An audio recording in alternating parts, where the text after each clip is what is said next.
Welcome back to PCOS Unfiltered. Nourish, Heal, Thrive. I'm your host, Lindsie, and today I'm so excited to have Kerri here with me again. You may also know her as the Sugar Knockout Coach. She is a fellow health coach who helps people break free from sugar cravings, understand what's really in their food, and make empowered choices for lasting health. Today, we're diving into the world of nutrition and ingredient labels, what to look for, what to question, and how to navigate all the confusing claims on packaging. Whether you're living with PCOS, managing blood sugar, or just want to feel confident in the grocery store, this conversation is full of practical tips you can start using today. But before I go any further, I have something very powerful to share with you. This October, I'm hosting a virtual event called Unwritten: Healing Beyond the Diagnosis. And if you're ready to finally go deeper than symptom management, this is for you. On October 9th, the 16th, and 23rd, you'll hear real stories of healing from women who've been where you are, including Kerri, and learn practical tools that actually work, mind, body, and beyond. Tap the link in the show notes to grab your free spot and find out more. You don't have to settle for managing it. It's time to rewrite the story your doctor never told you was possible. And as a reminder, the content shared on PCOS Unfiltered is for informational and educational purposes only. The views and opinions expressed by the host and guests are not intended to serve as medical advice. Always consult with a qualified healthcare professional before making any changes to your diet, exercise, or treatment plan. The information shared is based on personal experience and expert interviews and is not a substitute for professional medical guidance. Now, grab your favorite snack, the healthy kind of course, and let's get into it. Welcome back, Kerri, my good friend Kerri, and fellow health coach. We had a blast last time you were on. But this time, we are talking about reading labels, nutrition, and ingredient labels. This is a super fun topic. I even remember back in the day with the gym, we did this. Oh, Do you yeah, remember that? right. This is 2.0. Yeah. Yeah. So let's just kind of dive in. So I still want to cover, you talked about it before, and especially with the event coming up for Unwritten: Healing Beyond Your Diagnosis coming up in October. There's a reason that you were chosen as a speaker, because you've been through that and now you are coaching clients through those same struggles. So kind of, I want you to just revisit where you came from, what's your story, what were you going through, and then bring in, where did the labels come into play during your own healing journey? Yeah. It's so interesting. I love this topic. And yeah, this is 2.0 for sure. So thank you for having me. And as I mentioned last time, my God, my health journey, it's interesting. Like I ate garbage, right? Like, let's just be honest. Like I did not eat anything. I ate a ton of sugar. I love candy. I would eat chips. I was living on like Starbucks Frappuccinos.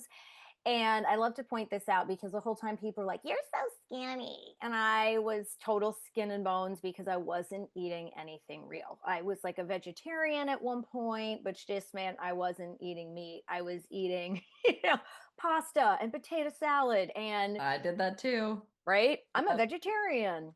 Yeah. Eating zero vegetables. I ate soy burgers. Like I've done all of it, right? That's why I'm like, there's no judgment in my program because I've done it all. But I was sick. Like as soon as it got cold out until it warmed up, I had a sinus infection. I had stomach issues. I had migraines. I had hormonal issues that landed me in the hospital. But before that, I went and saw my OBGYN and she sat me down and was like, "Kerri, this is serious." I'm like, what? Like, what are you talking about? Because I used to just get on and off the pill. Like that was the cure all. I'll just get back on the pill and then I'll get off it. Then I'll eat like I just did not eat right. So I got a health coach, got my sugar cravings under control. And it was really nothing short of amazing. I say that all the time because it was so different than how I was eating before that. And it was completely new to me. Like we didn't sit around learning about nutrition at all. So um, I want to become a health coach and just help women with that. Like really just educate them on the things that I didn't know that made such a huge, huge difference. And then I started coaching women And they would come to me like, I'm eating relatively clean. I'm like, well, what are you eating? And we talk some things out. And I'm like, let's look at the labels, right? Like, oh, maybe Yeah. we need to like read your labels, because in a perfect world, and for the longest time, like I didn't eat anything that wasn't in a can or a box. I mean, maybe some rice or some quinoa, but other than that, I was making everything from scratch. Obviously, this isn't reality and we're busy. So, how do we navigate that? Like, really, we had to Mhm. start reading labels, and they were surprised by how much sugar is in everything. Lindsie, I know you've been there too, right? How much Yep. sugar is there in like sugar in unexpected places that they didn't think they even needed to read the label to see that there was sugar in it? Yeah. It comes in many, many forms. Yeah. Especially when the front, makes it Oh, sound yeah. so great. Mhm. But when you actually read that label, yeah, we were just talking about this because I had my big wake up call like back in the day, when I started. I think it was even after I kind of had my like health scare of my own, Mm, and I kind of still converted to the healthier, more convenient options. But yeah. once I really kind of dove in then and progressed in my own journey, yeah, you start looking at the sugars and you're like, oh my gosh, I can't believe all this that's in there. Hmm. So Yeah. yeah. So yeah, kind of leading right into what are the biggest misconceptions that people have when they look at nutrition labels? Uh, well, let's not even talk about the front of the box. I think we'll get into that a little bit later. But just when you're looking at the nutrition facts label, the first is serving size. And I've done this, and I brought some cereal we're going to look at in a few minutes. But the serving size on this is a cup. When I eat cereal, I'm not eating a cup of cereal. Like Mm-mm. I'm right. Nobody does. I Nobody wasn't does. anyway. And Yeah. even like a serving size of salad dressing is 2 tablespoons. I mean, come on. Like I am soaking my salad in that sometimes. Like, Yeah. and so we look at this, and this is a serving size, and there's 11 grams of added sugar in 1 cup. And I would probably eat like 3 cups, Hmm. 33 grams. So we have to be mindful of a serving size. What is one serving? And I don't really even worry about calories. I have my folks, because when I talk to women about sugar and cravings, and I deal with a lot of people that have pre-diabetes and type 2 diabetics, like the sugar and carbs, we'll look at that, but it looks a lot smaller when you're thinking the serving size is your bowl, but it's really a cup. So I can Yeah. convince myself that it's okay. And that's really what the companies want you to do, right? Yeah. So, like I said, you look at the front and there's all these health claims, but you have to turn it around to to get the whole picture, to read the fine print, if you will. It's marketing in disguise. They call it greenwashing, and I mean, I'm a sucker for a pretty label, right? Especially on sugar. There's a lot, and there's so Hmm. many health claims. So you really just need to know what the heck you're looking at. Yeah. Yeah. I mean, they're out there to make money. So, it Yeah. sounds good on the front and then they put it on that Mhm. end cap for you too. And Yeah. you're like, oh, this seems great. I'll just grab this and not even pay attention. And in the cart it goes and home and in our stomachs. So yeah. And even now I still have to catch myself sometimes. I'm a big label person now. Yeah. Probably my husband always laughs, but but I mean it's true because even I'll see something new at the store maybe and I'll be like, Yeah. "Oh." But at the same time, it's great for me to know some of this stuff because if my clients are asking about it or if I'm looking for a better option, Yeah. but a lot of the times, probably 90-95% of the time when I flip it over, I'm like, Oop. never mind. Yeah, never Yeah. mind. Yeah. I do that Yep. too. I'm like, oh, and then the first ingredient, I'm like, ooh, Yeah. oh, Mhm. yeah. Yeah. And sometimes even just looking at the length of the Oh, ingredient yeah. list. Like Oh, sometimes I just do that and I immediately am like, nope, that's out. yeah. Don't go any further. Too many Mhm. ingredients. Done. Exactly. Yeah. Yeah. Yeah. What are the key components of a nutrition label that everyone should understand? I mean, you mentioned serving size. I think that's a huge one, but what else would That's you a say? huge one. And it's so funny because as a person who never cared about what she was eating, never read a label, and some people listening to this might be like that. So we have our beautiful nutrition label. Yes, serving size. That's the first thing you really should look at. I don't worry about calories. I know some people do. That is on there as well. So take a look Mhm. at that. Fats is the next one. I'm just going to go down the list as you see it on the nutrition label. So it's interesting because I used to be really scared of fat, right? We all used to be scared of fat, but we want to stay away from trans fats, and it will list on there. Now they have to list if there's any trans Mhm. fats. You don't want any of that. I was told that it's closer to like plastic than actual fat or anything healthy that the body can use. So that is an absolute, if you see that, just turn it away. And a lot of the foods that we grew up with had trans fats in them, and they've tried to change them. So they should be listed. And if you're like, what does this look like as we talk about like actual ingredients, it can say, hydrogenated oils, modified oils, fractionated oils. These have been chemically modified. So it's Yeah. not food at that point when it has trans fats on them. Like pie crust, stuff like that, they're still out there. Like they're still there, and even some of the healthier versions. So look at that. I do have some clients, because we are so scared of fat still, to look at saturated fats, and those are things like our coconut oil. And some of you should have them in moderation depending on health issues, right? You Mhm. discuss with your doctor, and depending on health issues. Um, Total carbs. This is another one I love to chat. So some of my folks come to me, and because their doctor has told them they need to be low carb. And so I say between 9 and 10 grams and less per serving. So how do we figure out our net carbs? I'm going to do a little math here. My mathematicians. So on the label, you're going to take your total carbs.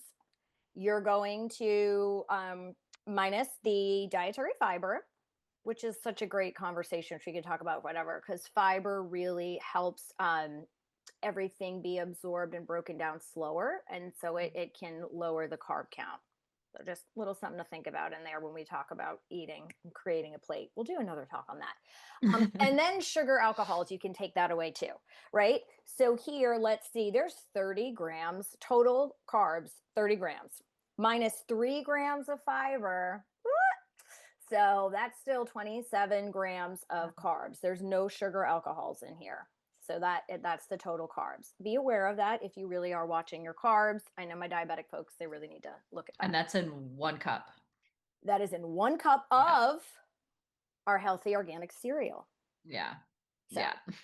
Healthy. which, yeah, okay, Yeah. still way better than Fruit Loops, okay? And Yeah. sometimes if you're transitioning, but this is not healthy. This is just a Mhm. stepping stone.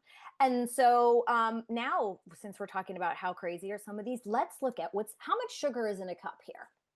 This has 11 grams of sugar, added sugar, right? Because there are some things that just have sugar that's naturally occurring, but we want to talk about added sugar. And I know Lindsie and I talk a lot about our programs about this. Like that is what is the added Mhm. sugar. And we like to keep it to 5 grams or less in per serving. And this has 11 grams of sugar in a cup, only 1 cup. There's Mhm. lots of names for sugar, lots of names. So if you're like, I still want to eat this, then we're going to be like, you need to look at the ingredients. Okay. Is there high fructose corn syrup in there? And if there is, please do not have it. There are so many different names for sugar. I think we're up to like 72 different names for sugar in the That's ingredients. Yeah. crazy. And I give that Yeah. out in my programs, like just Yeah. to start being aware. Yeah. So continuing protein, this list, there is some protein in here, 3 grams of protein. And then the ingredients. As Lindsie mentioned, how many ingredients are there? Are there three? Are there 23? Yeah. That's true. Like, yeah, if you just, like I said, if you just look at it and see the length, like that You're should be an like, indicator right there. Yeah. probably, yeah, probably Yeah. not. And then the second thing is, can you pronounce it? If you're Mhm. looking through and you're like, what is this? Yeah, Yeah. probably something you don't want to eat. Yeah. Yeah. Um, and so like, I mean, obviously 72 different names of sugars, but some common ones, like if it's a Dex, a Dex Hmm. is something, if it ends in "ose." I know that's another big Yeah. one. What other ones would you say are kind of or any Syrup. other? Yeah, anything syrup. Or I love this. Now, listen, I will use some coconut sugar in baking sometimes, but it Mhm. will say right out, this is coconut sugar, this is beet sugar, this is agave, and we're like, yay! This is a better version of sugar. Like, beet sugar is still sugar, and if there are 11 grams of beet sugar in there, it's still Yeah. 11 grams of sugar that your body has to process. Exactly. Yeah. So yeah, just because I know there's a popular organic brand of granola that I used to like and eat a lot. And yeah, it was kind of like that scenario Yeah. because especially it was all organic Hmm. ingredients in it and they were all things I could pronounce, Yeah. but the sugar content, the added sugar content that was in there. And yeah, I think it might have been coconut sugar, maybe even another form, but it was like Yeah. more of a whole form of sugar, but there were still, I think, yeah, close to 11, 12 grams, I bet, per serving size, which may have only been a couple tablespoons too.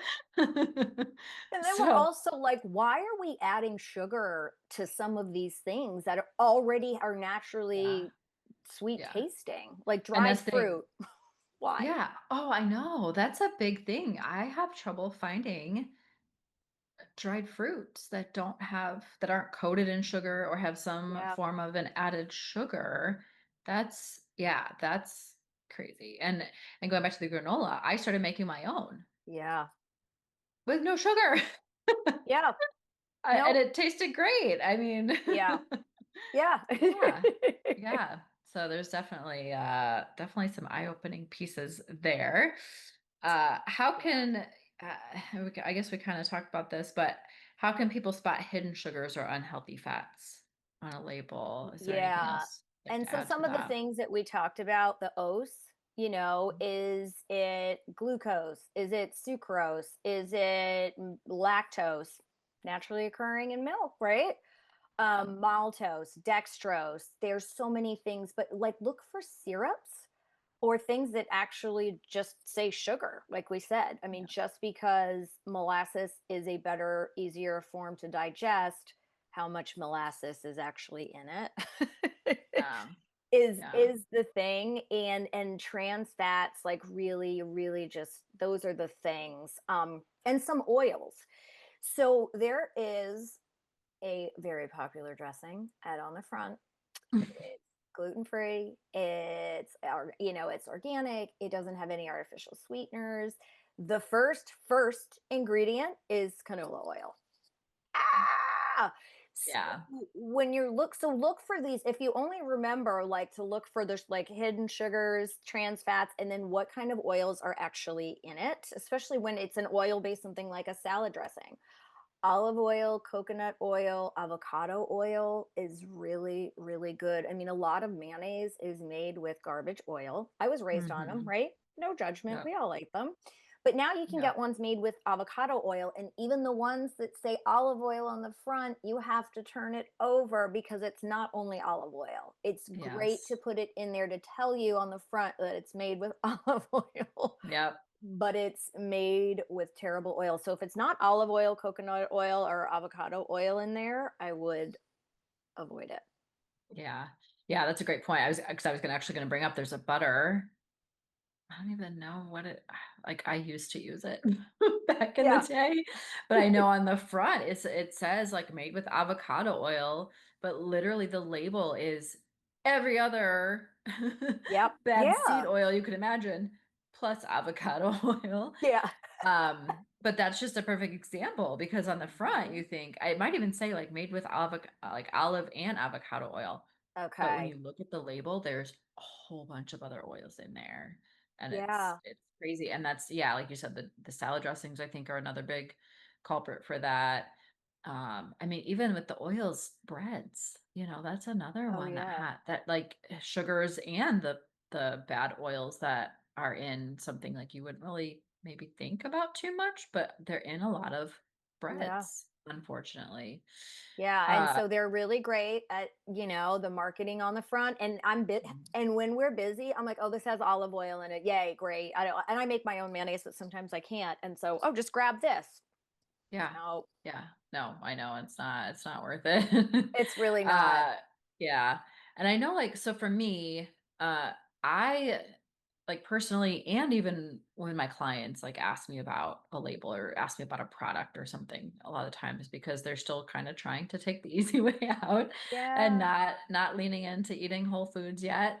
Um, but I'm like, what's the ingredient list say? And so, Yeah. yeah, why would you say that's even more important looking at the ingredient list versus the Mm. actual nutrition facts themselves? Yeah. Okay, the nutrition facts is like the preview. Like, here's the quick whatever. You're like, okay, I can kind of get an idea of what's in there. But the real story is in the ingredient list. Because, so Yeah. I have a client, as we were talking about, love ketchup. Okay. And I'm like, okay, can we get the one that doesn't have high fructose corn syrup? Then she was like, I need to cut out sugar. Sugar free ketchup. There is a brand I like, but most Hmm. of them have artificial sweeteners in them. And Mm, so, yay, that sounds great. She looks, it's low calorie, there's no sugar, but unless she actually read the ingredients, she would see that there's artificial sweeteners. And sometimes you just like, it's just so heartbreaking, right? Look what I found. I'm so yes. excited, right? I And it had to do tastes that so before good. too. Yes. Right. And Yeah. it tastes so good. So it can be like, oh, this has very few calories, there's no sugar, it sounds amazing. And then it's more of a science experiment because artificial sweeteners, and this, I don't know how much you see this with your folks, but because I deal with people and sugar cravings and they still want to taste something sweet, and so they lean on artificial sweeteners. And I'm like, what is the sweetener in it? When it's sugar Hmm. free, that's a long conversation. Oh So yeah. yeah. We could go down that rabbit hole, I'm sure, Oh my about gosh. how those are probably even worse Yeah, than they're definitely worse for you. yeah. They're processed. They're chemicals. Again, it's Hmm. something that is made with chemicals. And I ate Splenda for a very long time because I knew I was eating too much sugar, but I still wanted something sweet. Yeah. And so I ate that a lot. So it's really just taking back your power and looking at the ingredients and being informed, and you get to decide. We always say you vote with your dollars. You Exactly. vote with your dollars. You don't Yeah. have to buy any of that stuff. And if you do, you know what? It's okay. Just try something new. Yeah. Yeah. What would you say? We already kind of talked about this, but I still want to kind of reiterate it. What would be some red flag Mm, ingredients you recommend that people avoid, or if they're not ready to go all in, at least limit, if they're starting yeah. off? So I always go to the oils. I feel like the oils is a huge, huge piece.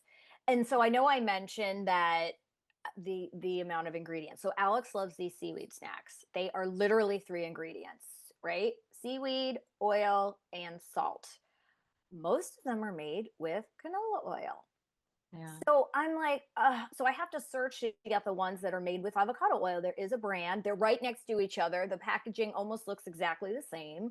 And so I think you just need to kind of decide what is it that, what are you not going to put up with in the oils. If you start removing that, I would say oils and artificial sweeteners, you can make such a huge difference in the way you feel and the quality of what you're eating. And so when I'm talking about artificial sweeteners, I'm not talking about stevia, which people consider to be artificial. I'm talking about Splenda, what's the generic name, sucralose. It's so Yeah. funny. A friend sent me an article not too long ago that was like all the reasons why sucralose is bad for you. And the article literally said, but not Splenda. Oh, we're not bashing Splenda because they don't want to get in trouble with Splenda. I'm like, No. it's a chemical compound which makes sucralose. So Splenda and sucralose are the same thing. Yeah. Yeah, and or aspartame or sweet and low. Sweet and low. Yeah. Yeah, and those, they're still out there. They're still in Yeah. foods. And the sucralose, I've eaten so much of it that if somebody gives me something and I taste it and it's a healthy, this is a sugar-free chocolate covered almond, the second I taste it, I'm like, "Oh, that's got sucralose in it." You can just taste it. It tastes like a Yes. chemical. Diet Coke, like Yeah. the diet stuff, which I'm sorry guys, artificial sweeteners and all the diet stuff, those have to go. Those are poison and they're Yeah. actually keeping you addicted to sugar and Yeah. Yeah. that's all I'll But say about that because that breaks a lot of people's hearts, especially when my diabetic, my type 2 diabetes folks, like they didn't get type 2 diabetes because they don't have a sweet tooth, like they have a sweet yeah. tooth and they want to continue. They feel like you're taking everything they love away, and it's Yeah. artificial sweeteners just have to go. Well, and that's what I was just going to say. That's a really, really great point, especially just talking about those, those two top things with the oils and the artificial sweeteners, because yeah, you have to kind of pick like, okay, what area am I gonna focus on first? And then maybe even take it down to like one of the ultra processed packaged food items that really contains Yeah. that. Like because if you really start diving deep into this and you do go all in, yeah, you're gonna go nuts because if you're eating a lot of those ultra processed foods, there's not gonna be anything left to eat Yeah. and you're going to fail miserably. You're going to set yourself up for failure. So you really have to think like, okay, so do you want to focus on seed oils first or Hmm. yeah, those artificial sweeteners or sugars in general, because that's going to start eliminating some things, but it's still going to leave some things, or Yeah. you might be able to find some better alternatives, at least in the meantime, as you kind of transition. So that does bring up a really good point there too, because you really, as much as you might want to go all in and think this might be a solution, you really have to take a step back and decide what you want to Yeah. look at first, And for some sure. people are great at that. Like some people can dive all in because they're so sick and they're over it. But Mhm. I think the average person, and we're busy, it becomes overwhelming. And then you're like, Oh there's yeah. nothing I can eat. I mean, I have a client right Yeah. now I mean, she has type 2 diabetes, and like they're like, you are at a point where you can't have any of it. And now it's like, Mhm. ah, Yeah. Yeah, yep. because then that's all you think about when you're told you can't have it. That's all you think about. And Yeah. even now, I mean, thinking about my journey, even as I was like, prepping for this with you, it's like thinking about my journey. There's no way, even though I am one that's probably not the norm that can give up things pretty easily, I don't think I'd be where I am today if I would have just gone like cold turkey with a lot of stuff back in the Yeah. day. I had to kind of learn that process on my own and I've Yeah. learned all of that stuff. I now, I think I'm Yeah. better for my clients that way too because Mm-hmm. I've gone through it, same thing with you. So yeah, there's definitely Well, take a step back. It's a process. You have to remember it's a that. process. So when I Mhm. first got so sick and I was like all this new information, I mean, for 4 months, I cut everything out. All I was eating was vegetables and protein. I didn't even have a piece of fruit. Okay. Yeah. And I was like, this is the way. And then after 4 months, I was like, but now I'm bored. And what do I Yeah. eat? And then that's when you got to start reading labels Yeah. and finding other things. Yeah.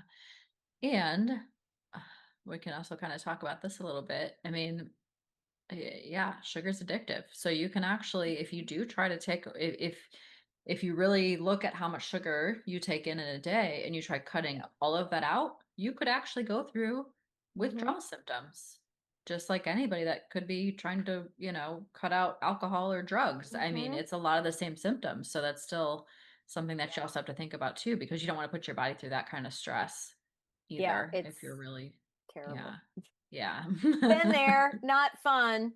Yeah, Yeah. exactly. Yeah. How can people tell if an ingredient is natural or highly processed? Well, if we're going back to labels, again, like how many things are in it, right? How many things are in it and can you pronounce them?